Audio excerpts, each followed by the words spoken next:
Yo everyone, and welcome back to my channel. So today I'm going to be doing a review and a demo of the brand new Hourglass Seamless Finish Liquid Foundation. So I bought mine from Space NK. This retails at an eye-watering high price of £51. This is probably the most I have ever spent on a foundation. However, for those of you that have used Hourglass in the past, you know that it is not an affordable brand. It is a luxury brand and their prices generally tend to be quite high. So today I'm going to be showing you a couple of swatches because this launched on the 25th of January. I just happened to be near a Space NK store at the time. So I thought, especially considering how pricey it is, I'd rather go in store and get colour matched, because I had heard rumours on the makeup grapevine that the stick foundation and the liquid foundation, despite the fact that they stupidly have exactly the same names, the colours do not correspond. I don't know why Hourglass decided to do that. If you're going to have the same names, it makes sense to use the same shading. Now, just to let you all know straight away, the colours run dark in the liquid foundation compared to the stick. So for example, if you are golden tan in the stick, do not get golden tan in the liquid because it is much darker. How do I know that? Because in the stick I am golden tan, and that was the first shade I tried out in store, and it was very dark for me.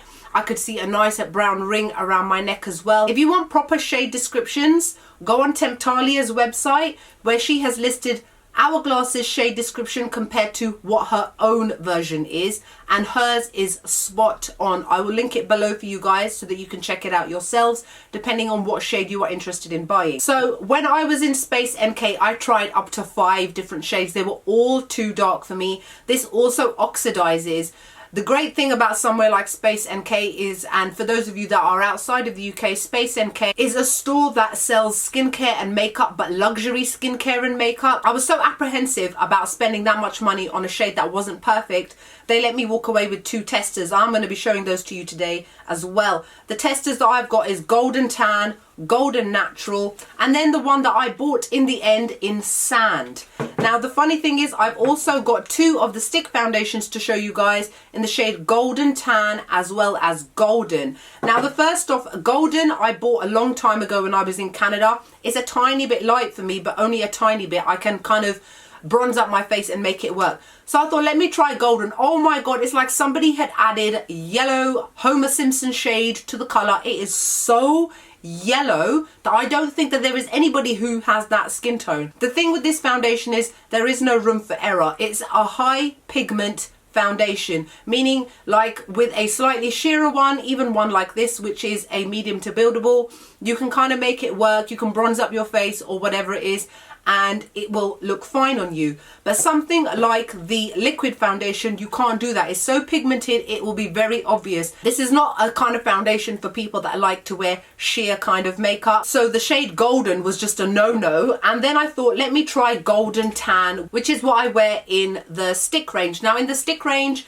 this is more of my summer sort of colour, so I can just about get away with it even during the winter months. I put that on, too brown. I tried the next shade down, Golden Natural. Again, too brown for me, too dark for me. If you're an NC42 in MAC, I would probably say you could get away with wearing either of these. I'm an NC40 in MAC. I have got no tan at the moment. We're in the height of winter. There's barely any sun. It comes in a glass bottle like this, and unfortunately it only seems to have 25 ml in it. The standard amount for a foundation is 30 ml. However, if you think about something like the Jouer Essential High Coverage Foundation, which is similar to this in terms of its so full coverage, that's also 25 ml, and you only use a slight amount to get full coverage, so this will actually last you a really long time. So let me just read to you what it says off the website quickly. It's recommended to use only half a pump of this, which can be difficult because sometimes I press too hard. It feels like second skin due to its weightlessness, conceals all discoloration and imperfections.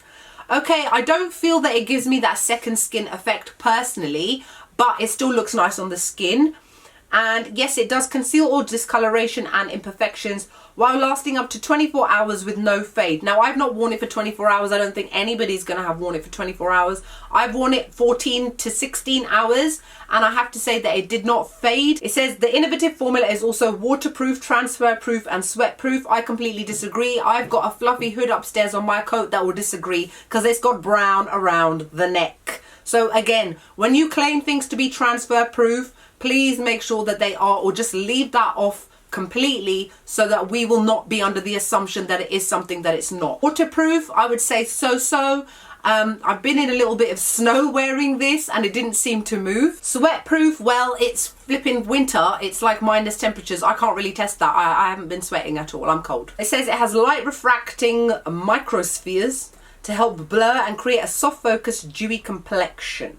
So this is not a matte foundation by any means. Soft focused dewy complexion, I would definitely say yes. It gives that kind of natural look to the skin without you looking matte and without you looking dewy. I think it's kind of a semi-dewy sort of foundation, and I quite like those because when you wear a matte foundation, sometimes you can look a little bit unnatural because nobody's skin is naturally matte. I've only got moisturizer on at the moment. I'm wearing my Embryolisse, which I always wear every single day, and this is just a natural shine from wearing that because I just came out of the shower. By the way, ignore my roots. For those of you that keep looking at it, stop it. I know they're there. It was either do this video or dye my hair. I chose the video. They all oxidize, that's one, and they all run darker. So that's two things you have to bear in mind. So that means, for example, because I am the shade Golden Tan in the stick, I went down God knows how many shades to sand. I like the way it looks on my skin. It looks flawless. It looks natural. I don't look overly done.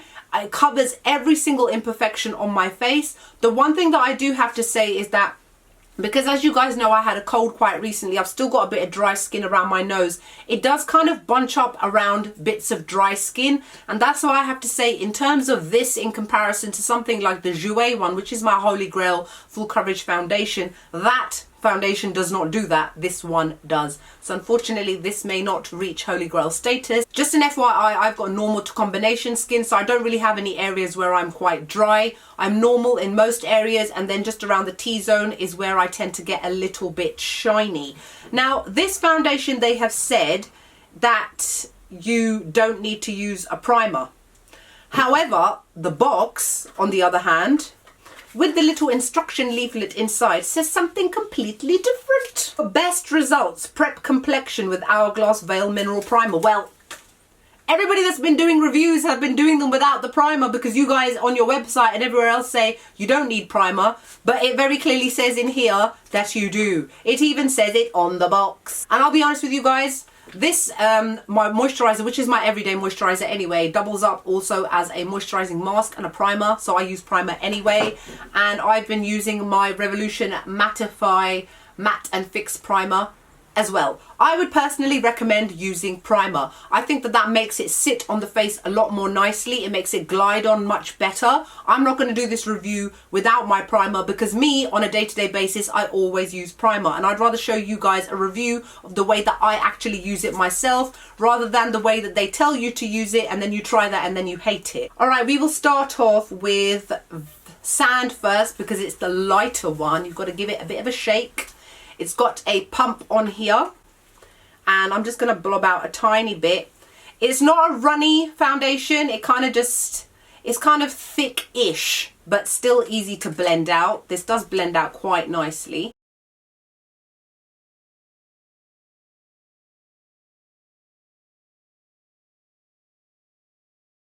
Now let's move on to Golden Natural, which is the next shade up.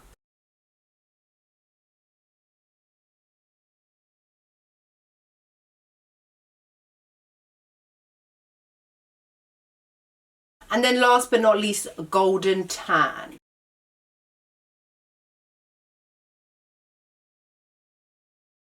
Okay, so here you can see the three shades against my skin. You can see that these two are fairly similar in terms of tone, but that one is definitely a lot warmer.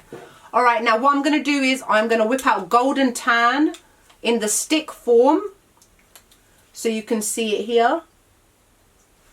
Look at that. That is so different. This one is definitely a lot warmer, a lot more yellow. This one has got maybe a little bit more peach to it, but they are not the same at all. Not even close. That's the thing. So for those people that have been told, oh, you're the same in the stick foundation, I dispute that heavily. And now, just for the hell of it, I've got golden here as well. Let's whack that on. This is nearly finished. Oh. And as you can see, That one is also very different to the other ones. And like I said, I tried this one in the liquid foundation and it is almost yellow. So here you can see Sand, which is my shade, Golden Natural, Golden Tan Stick and Golden Stick. Okie doke, faces, calm down, calm down. It's gone a bit red because I've rubbed it off, obviously. So I've got my normal embryolines on, like you guys know, and then on top of that, I'm going to wear this Revolution Mattify Matte Fix Primer. I love this primer, by the way. So I know I don't have oily skin, but I always still use mattifying primers because I get oily in that area and it helps a lot. So I'm just going to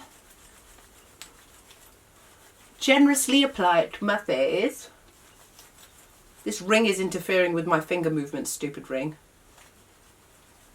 Alright, the brush that I have been using since I bought it is this one from Real Techniques. It's the buffing brush.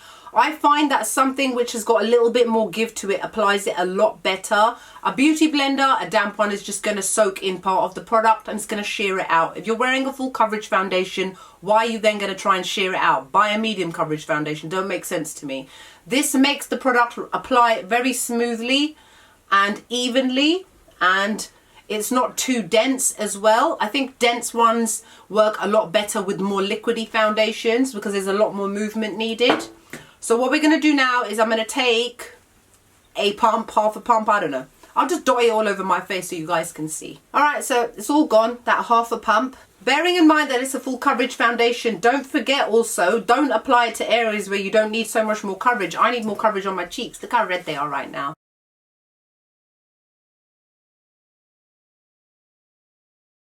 It does start to dry quickly, so you do have to work quite fast.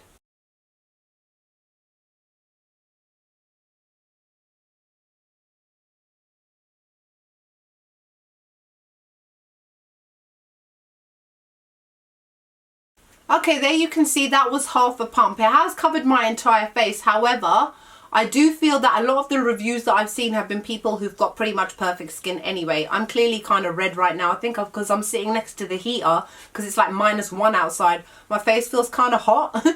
So my cheeks are a little bit red. And I generally need a little bit more coverage there. So I'm going to apply a tiny bit more. I'm just going to apply it directly to my brush. Just a little blob.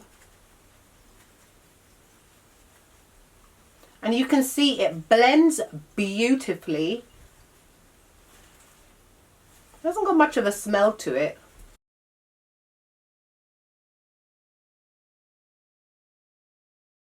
And here we are. I'm happy with that. Because the thing is, don't forget that when you put your under eye concealer, then you put your powder, your contour, your blush, and don't overload your foundation, because then that's when you start to look cakey afterwards. What I've been doing is, as always, using my Peach Perfect mattifying powder by Too Faced to set my foundation. Well, that's why I like to use matte primers as well as matte powders, so that whatever the foundation is, I will still not get really shiny throughout the day. So here you can see it looks lovely, nicely covered. And I'm quite happy with that. I had to use such a little amount to cover my entire face, not once but twice. So this foundation will definitely last a long time. I know I look a little bit pale, but like I said, it's freshly applied. By the end of the video, you will see that it looks beautiful. So what I'm going to do is I am going to, off camera, finish off the rest of my face, and I'll come back to finish off the review. For now, let me just say that this foundation does need to be set.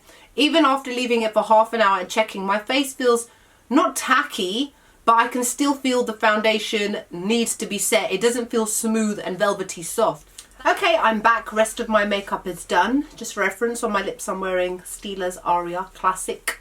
So yes, so now you can see everything has settled on my face. Any oxidization that was going to happen has happened. It all matches perfectly. It looks lovely. My face feels nice and velvety and soft.